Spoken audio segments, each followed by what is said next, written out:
зарчим хүчний хувьд хотын баруун болон зүүн захын хоёр том дэд станцаас их усураа авна. Нэг дор хамгийн өндөр хэрэглэх эрчим хүчний хэмжээ маань 29 мегаваттын суур чадал хэрэглэхээр байгаа.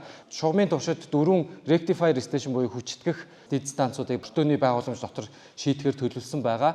Галт тэрэг маань өөрөө 1500 вольтын хүчлэлээр ажиллана. Өртөөний байгууламжууд бол 330-220 вольтын хүчлэлүүдээр ажиллана. Галт тэрэгний маань тохиол хориглол автоматжуулалтын систем бол LTER буюу 4G дээр нэмэлсэн долгион ашиглаж галт тэрэг удирдлагын төвүүд маань хоорондоо харилцаа төлөвлөсөн байгаа. Автоматжуулалтын төвшөнд бол өнөөдрийн байдлаар 1-ээс 4-р төвшин гэж байгаа grade of automation. Тэрнээс бид 3-аас 4-р төвшнийг ашиглахаар буюу эхний жилүүдэд 3-р төвшин дээр буюу галт тэрэг маань өөрөө автоматар бүрэн удирдагдана. Гэхдээ галт тэрэгэн дээр хариуцсан мэргэжлийн ажилтнууд явж иж хэрэглэгч болон бусад хүмүүст аюулгүй байдлыг хангуулах, хэрэглэгчид болон байгууллагын бүх ажилчид даатсны дараа бүрэн автоматад буюу жолоочгүй систем шилжихээр автоматжуулалтын систем бүтсэн байгаа. CBTC буюу блокийн системээр харилцаж байгаа учраас 4G-ийн тусгай долгион авч хэрэглэх учраас Wi-Fi харьцуулахад хакердуулах аюулгүй байдлаа гадны нөлөөд орохоос илүү хамгаалагдсан одоо үеийн хамгийн сайн технологи байгаа.